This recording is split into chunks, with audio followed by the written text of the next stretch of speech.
मेघालय के वीसिडोंग फॉल के पास जंगल के एक हिस्से में एक लोकल विलेजर ट्रैक कर रहे थे।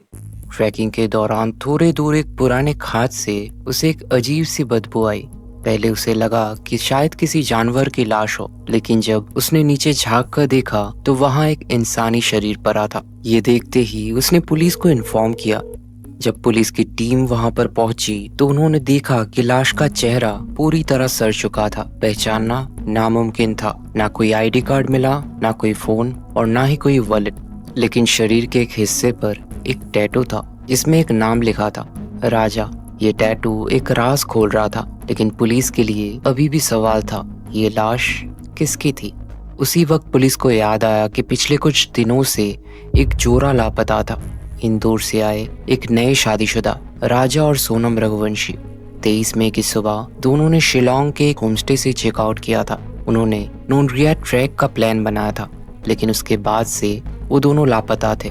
24 मई को उनका रेंटेड स्कूटर शिलोंग सोरा रोड के एक कैफे के बाहर खड़ा मिला था। इंजन ठंडा था, दोनों लोग वहां नहीं थे, फोन स्विच ऑफ था और उसी दिन से उनकी तलाश शुरू हो चुकी थी। पर 10 दिन तक उन दोनों का कोई नाम और निशान नहीं मिल रहा था। और अब जब ये लाश जंगल के खाद में मिली थी तो सब कुछ एक डरावना स्टोरी जैसा लग रहा था। पुलिस ने जब इन्वेस्टिगेशंस को आगे बढ़ाया तो कॉल रिकॉर्ड्स, सीसीटीवी फुटेज और फॉरेंसिक एविडेंस ने एक ऐसी कहानी बतानी शुरू की जिसमें प्यार से ज्यादा धोखा था, और जिसमें शामिल थी वही इंसान जिसने राजा के साथ 7 जन्मों का वादा किया था। Welcome to the show. मैं हूं अमित और आप देख रहे हैं the case of Raja Raghuvanshi.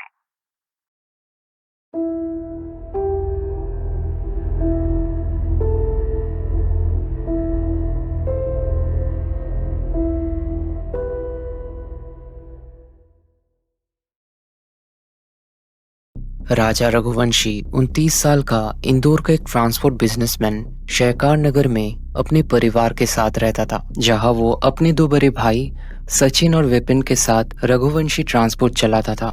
ये कंपनी 2007 से बसेस रेंट पर देती थी। राजा परिवार का सबसे छोटा और सबका लाडला था। उसकी माँ उमा रघुवंशी कहती है, राजा सीधा साधा था, हमेशा खुश रहता था और कभी भी किसी से लड़ता नहीं था। 25 साल की सोनम रघुवंशी एक बिजनेस फैमिली से थी। उसका परिवार खुशवा नगर इंदौर में एक प्लाईवुड फैक्ट्री चलाता था।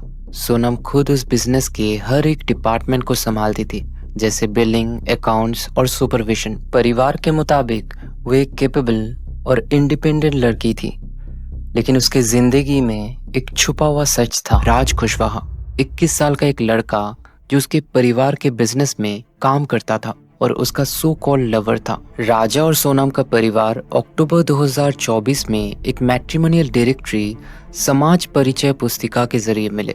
ये एक रामनवमी का रिचुअल था जिसमें कम्युनिटी के एलिजिबल लड़के लड़कियों का नाम छपते हैं। राजा और सोनम के परिवार ने इसे एक परफेक्ट मैच माना और 11 मई 2025 को इंदौर में धूमधाम से उनकी शादी हुई।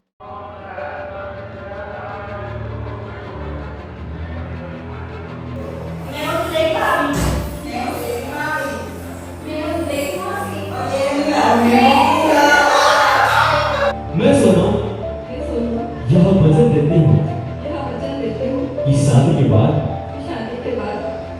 राजा। सब कुछ एक खूबसूरत कहानी जैसा लग रहा था, लेकिन ये कहानी सिर्फ 12 दिन तक चली। शादी के 4 दिन बाद ही 15 मई को सोनम अपने मायके वापस आई और वहां से मेघालय के लिए टिकट बुक किया।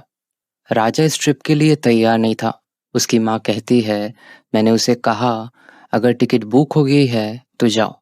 लेकिन किसी को ये नहीं पता था कि ये हनीमून नहीं, एक ठंडे दिमाग से बनाई गई साजिश थी। पुलिस के मुताबिक सोनम और राज कुशवाहा ने शादी के 1 हफ्ते पहले ही राजा के कत्ल का प्लान बना लिया था। सोनम ने राजा को मेघालय के लिए मनाया, जबकि पहले उनका प्लान कश्मीर जाना था। टेरर अटैक की खबर के बाद सोनम ने डेस्टिनेशन बदल दिया। ये प्लान इतना सीक्रेट था कि राजा के परिवार को कोई शक नहीं हुआ। 20 मई को राजा और सोनम गुवाहाटी पहुंचे और वहां से शिलोंग के बालाजी गेस्ट हाउस में ठहरे। फिर 22 मई को उन्होंने एक स्कूटर रेंट किया और सोरा के लिए निकले। वहाँ उन्होंने एक होमस्टे में लगेज छोड़ा क्योंकि उन्हें वहाँ कोई रूम नहीं मिला। उनके साथ 3 और लड़के थे, विशाल सिंह चौहान, आकाश राजपूत और आनंद कुर्मी, जो राज कुशवाहा के दोस्त और कजन थे। ये 3 सोनम के इशारे पर राजा के कत्ल के लिए आए थे। 23 मई की सुबह राजा और सोनम नोनग्रियाड के सिपारा होमस्टे से चेकआउट किए और 3000 स्टेप ट्रैक करके वापस सोहरा आए। एक लोकल गाइड एल्बर्ट ने देखा कि उनके साथ 3 और लड़के थे जो राजा से हिंदी में बात कर रहे थे। सोनम थोड़ी पीछे रह गई थी। दोपहर 12:30 बजे सोनम ने राजा की माँ को कॉल किया। हेलो हेलो, हाँ मैं राजा का फोन चल नहीं हुआ अभी? अभी नहीं हुआ, बस अब चढ़ाई कर रहे हैं। हैं? हम ऊपर चढ़ गए फिर फोन लगाते हैं। और आज तो उपवास होगा फिर? मेरा तो उपास है ना, मेरे को 2-3 बार बोल दिया। हाँ। मैं घूमने के चक्कर में अपनी 11 थोड़ी तोड़ूंगी। वही तो तेरी, मैं अभी खरियार बना रही तो मेरे को एकदम से याद आ गई कि आज तो मेरे बहू का उपवास है बापे। हाँ, खिचड़ी बना मम्मी रही का हूँ। सुबह फोन आ गया था हम्म। कि उपास है, तो मैं नहाई थी। हाँ तो कहीं दूध लस्सी जो भी मिल रहा हो उपवास का सामान वो खा लो। अब पहले ऊपर तो चढ़े, जंगल में है, यहाँ से आज कुछ मिलेगा।